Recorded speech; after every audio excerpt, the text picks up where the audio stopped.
interact better with the business customer inside. This was Verizon, Bell Atlantic then, to date myself a little bit.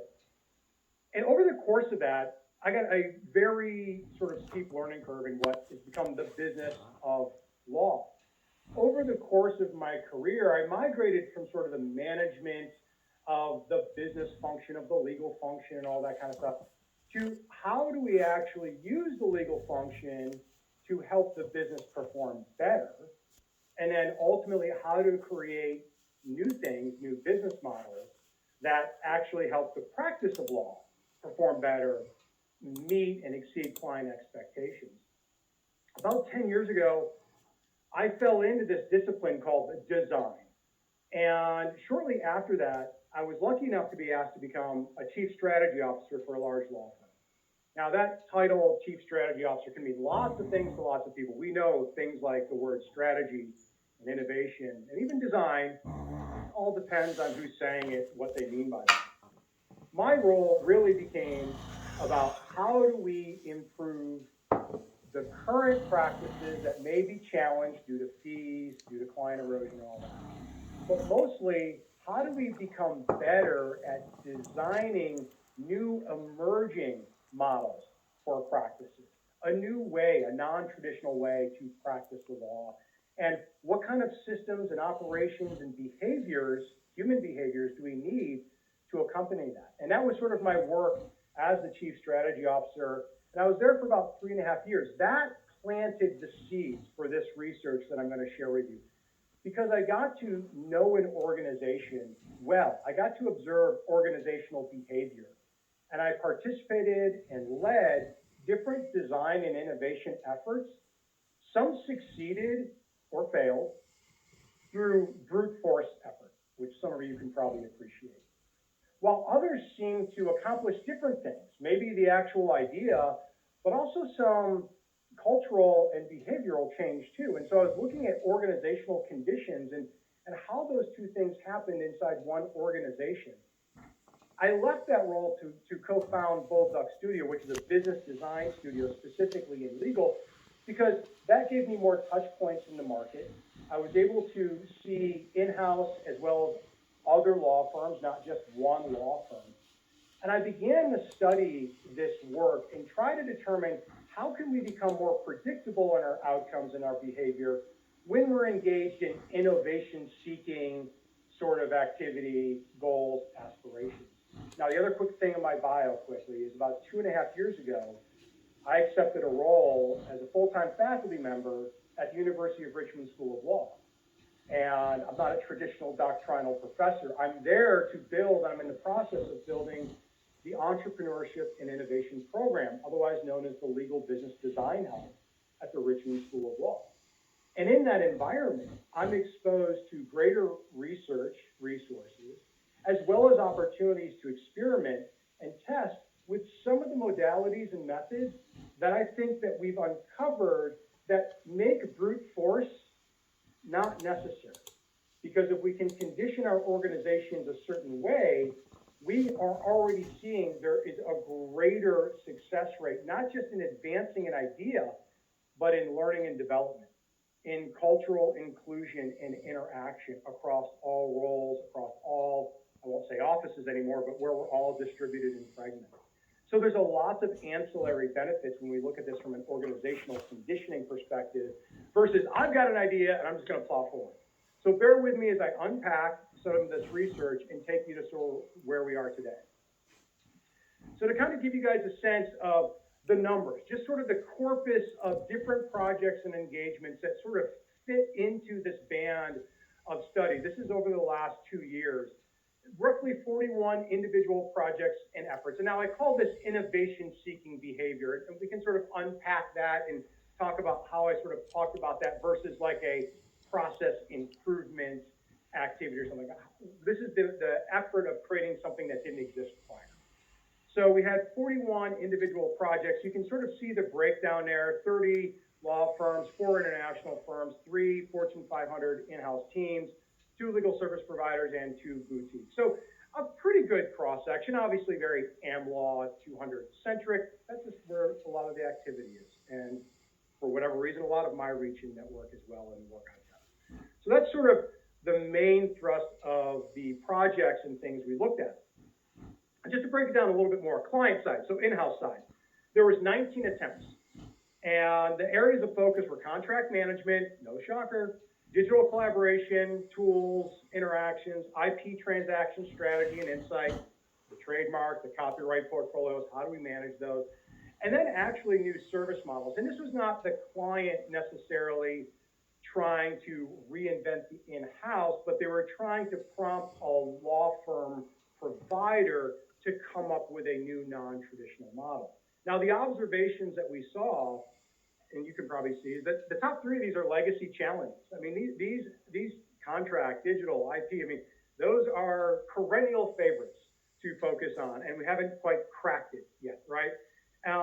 The top three typically emphasize technology, rightly or wrongly, over process, experience, and sort of the actual humans who have to do the work. And it's a very broad focus. There really is no niche in this, right? And the interesting thing is those attempts that were focused on service model efforts to completely create a service model, they tended to be more successful and had concrete measures. And I could go into why, but basically think about this. When you're working with a service model, it's a systemic effort. A service model has to evolve through a provider, through back-end operations, and there's a lot of touch points there. And so what we saw is those tended to be more inclusive naturally. You had to be touching different people and roles and functions. It couldn't be in a silo, basically. So that's on the client side. Let's switch to the provider side for a moment. So 22 attempts, digital collaboration, again, work product automation, Doc Auto, templates, pricing and budgeting, and then efficiency related, which is a very broad category. See, I have KM in there, I have workflow, but how do we work smarter, better, faster, basically is what the efficiency related. Now, again, observations, these are all legacy challenges. We have not solved these perfectly or even close in some cases, and very fragmented. Every sort of law firm has tackled these in a different manner.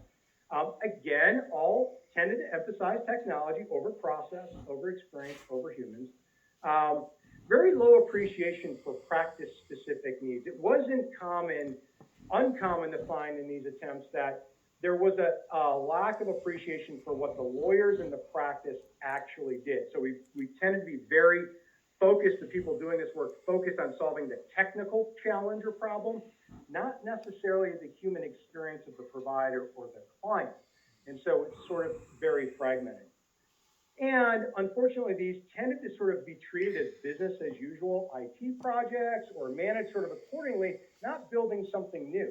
Now, there were successes by brute force effort, and I'm sure you guys have all been part of these or witnessed them. Now, the success versus failure tended to fall on having a partner who actually demonstrated a willingness to learn. So a partner who was sort of the know-it-all, I know what the client wants, and you do this, and you do that, and you do this to the business of law talent. Failure was more likely. When we had at least one partner who had demonstrated a willingness to learn, like, how should I be thinking about this? And asking those questions, the success rate tended to be higher or more significant. So that's sort of a breakdown of all those. And what I wanted to say is share with you two groups, okay, that existed in all of these. And you probably, hopefully, will see yourself or your organization in both groups. Hopefully not just group A. That's the group you don't necessarily want to be a part of. Why? Look at the quotes. These are quotes. I have support staff that can help organize this, said lawyer. That use of support staff is a signal of lack of inclusiveness. Can you send me shorter emails? I don't read these things. Okay, well, we could be inundating people with too much information, or there's no interest to read or understand anything because that's someone else's job, or this is just sort of something that happens on the side of the desk. And then, of course, I think we just buy, quote, enter tech product, and work to begin using. We have people who can train us on it. Like, let's not look at the business problem, let's just buy the tech. So when we looked at this group of people, and now this group were generalizations, but trends and behaviors of both lawyers and business of law talent, right? And so when we look at this, and I won't break all of this down, but we look at the near-term impact of how this group tended to operate and look at people. Business talent was treated as a fungible administrative support staff, right? And no one was really helping that group improve or upskill in any way. It sort of was like your business of law. We have a legal talent focus here on learning and development. You all, God bless, good luck. Okay, and that has a very near-term impact of disenfranchising these people, of sort of putting them in a box. The long term is that really, the future efforts stall out as a partner trends to like minimize and quash any new or outside voices. And so what do you have? You just have to rely on what's happened in the past, which might not have worked, and you're going to get less and less in support. On the organization side, this group tended to waste resources with zero accountability or measurement. We know measurement is one of those challenges that we have, certainly on the cost side in law firms. And the long-term impact is we were not necessarily putting best efforts here, and it chills innovation-seeking behavior because everything seems wasteful, or it seemed like fun, like let's get training in design thinking and spend a day brainstorming, and nothing happens. And so people tend to get cynical, skeptical, and don't want to show up the next time. On the client and customer side, this shouldn't shock anyone. This group tended not to involve the client. No shock where this goes, right? Clients tend to get frustrated. No new ideas are coming. You got fee erosion. You got lack of satisfaction. There's no way you're going to quote unquote cross-sell or grow clients like this if you're not delivering something new. So the best way to think about Group A is inclusiveness overlooked, rigid hierarchical structure, and frequent solution jumping. Now, hopefully, yes, some of you probably saw yourself in there. That's fine. Let's talk about Group B, and hopefully you guys see more of yourselves here. So real quickly, the quotes here probably tee it up really well.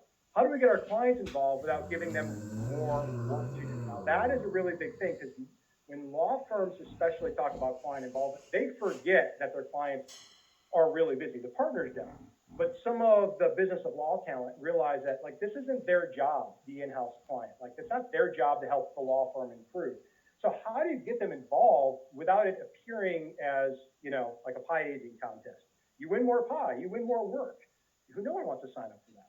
The other quote, I realize now that starting with tech was a huge waste. I forgot all about the people involved.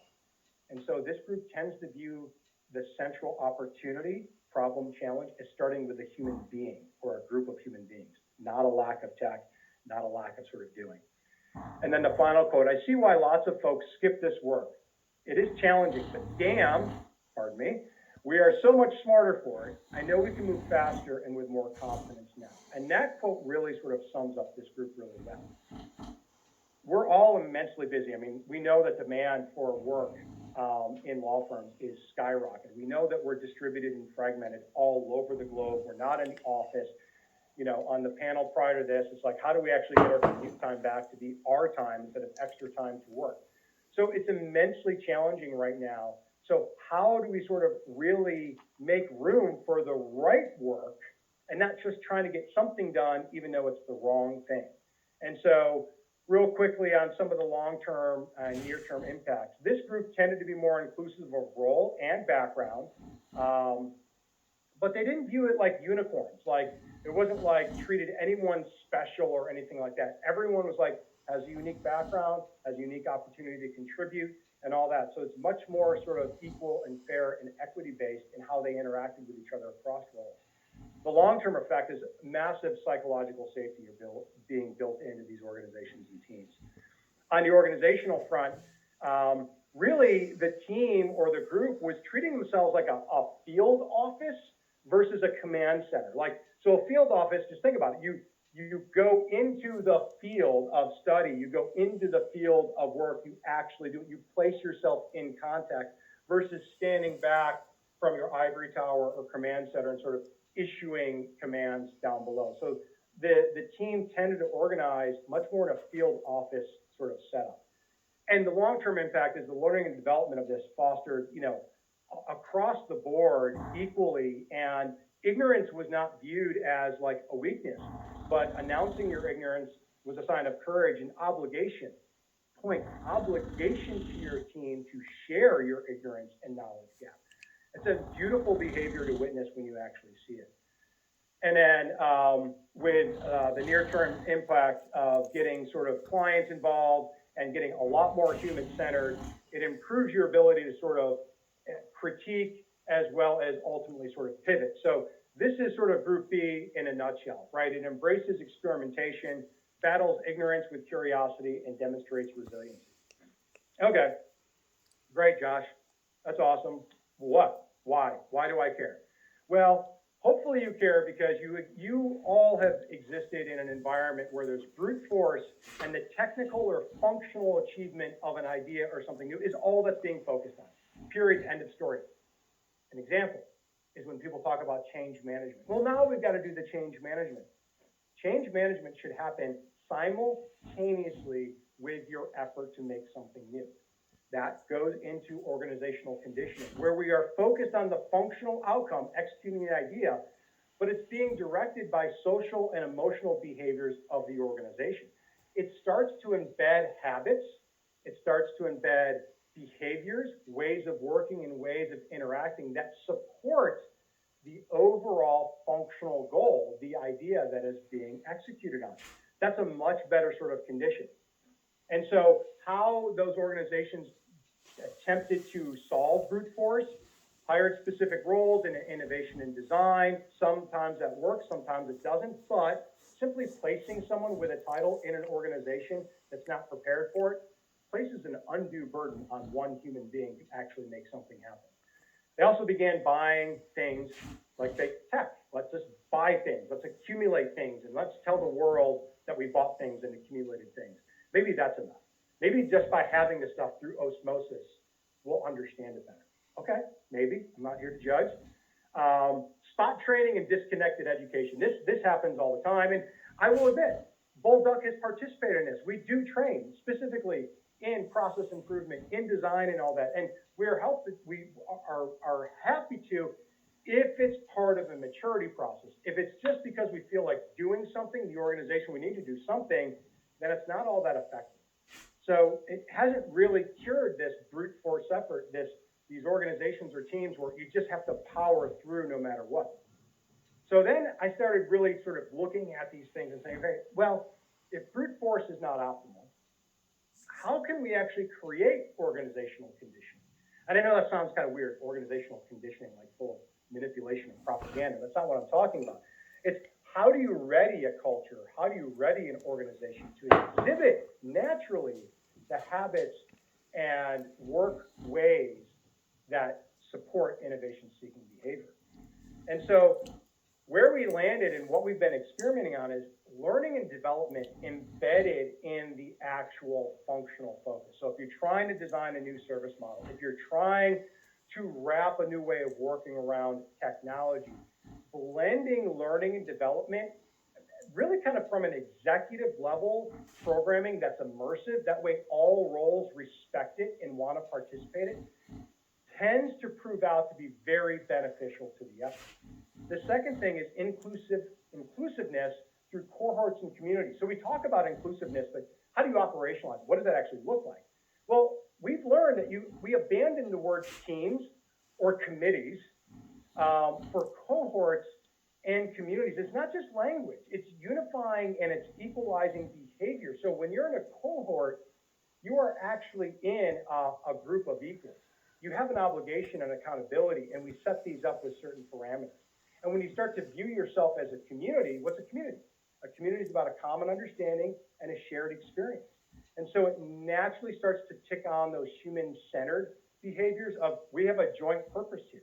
We're not just a team with a set of meetings on our calendar. And then the final sort of piece is have a focus and pace multi-goal achievement.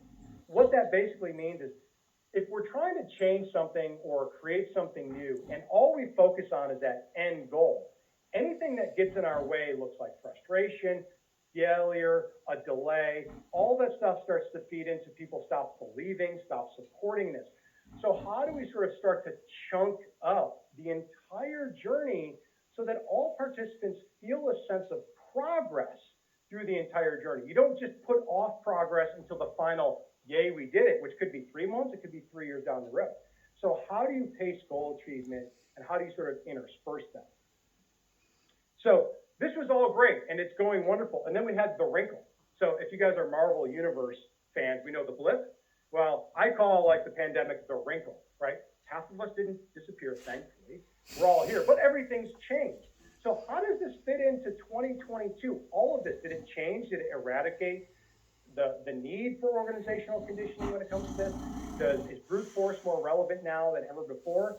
Well, we're in the process, and we have been, of really sort of testing this out. And so here's sort of the corpus of where we're working right now. Again, my role at Richmond, we have 2 academic-led programs. We call them the Legal Business Design Challenge.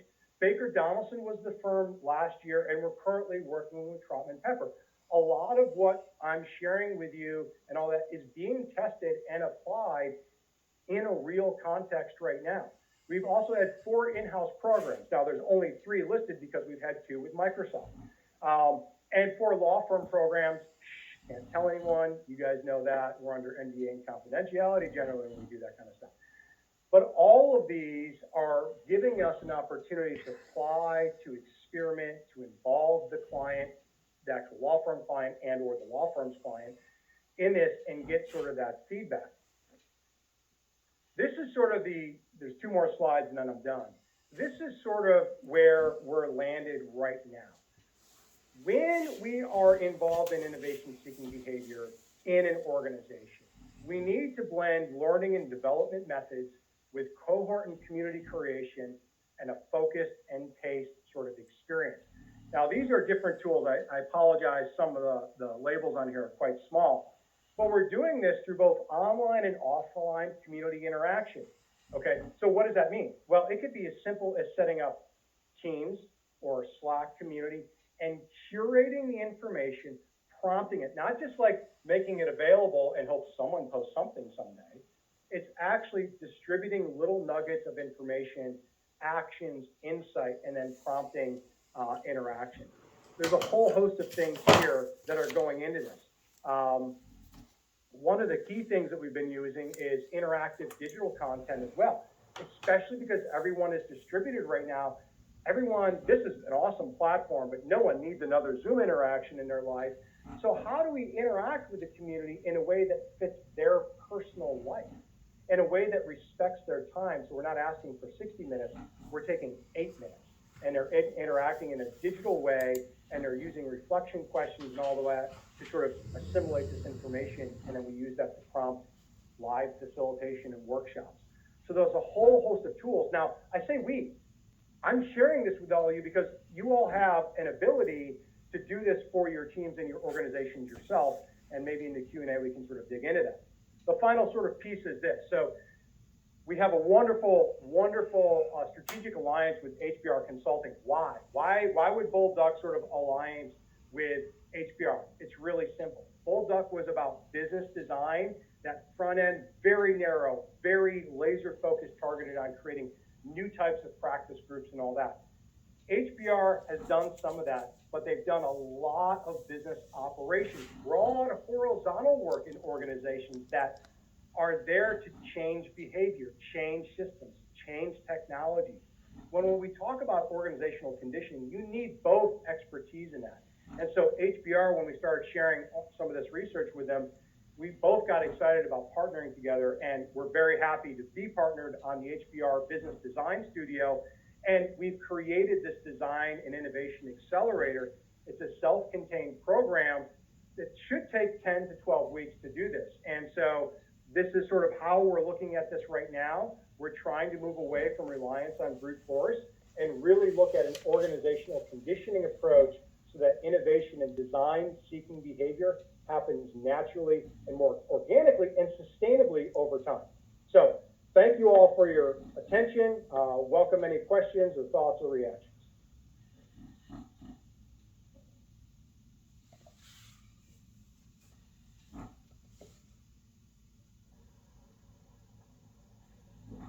Hey, great talk. I really enjoyed it. How do you tell if you're A or B? We'll leave the podium with that and listen to the answers, and others can chime in if we have time. Yeah, so it's a fair question. How do you identify if you're group A or group B? And depending on your role, you might be in both groups, depending on the effort. And because our organizations are very dynamic and all that, you can have some, I mean, let's be frank. We know some practice groups, if we just break it down by practice group, depending on who the practice group leader is, you kind of get lumped into a group A or group B because of the culture and tone of that sort of practice group. So I think I'll challenge myself, Ron, with extending that question to how do you convert a group A to a group B? That perhaps is the more challenging question. And that I don't have a perfect answer for. All I would say there is, oh, Ron's coming back on. Well, and I don't mean this as a devil's advocate, but is that really the right way of thinking about it? Or if you're in a large law firm, as most of the folks on this call are, you're better off looking for the practices that are group, the better ones, and routing around the others. That's a fair question too, right? Stack the deck in your favor, right? Go search for those group Bs. I don't know if the deck's being shared. I apologize. I'm sure it is. If not, we'll make sure it is. But when you look at that group B segment and those characteristics, they should be specific enough for some of you to help identify those different groups and those patterns and those behaviors. Oz, I see you, Ron. Yeah, so yes, the deck is going to be shared. Thank you, Josh. And Josh is going to be around. If you have any questions, tap on his name. And we're now officially starting our hour-long lunch break. So find your time to chew. Maybe you want to put your privacy on when you're actually chewing. And there's some time, just make sure that you take advantage. Thank you so much, Josh. We're going to get together back here at 1 o'clock.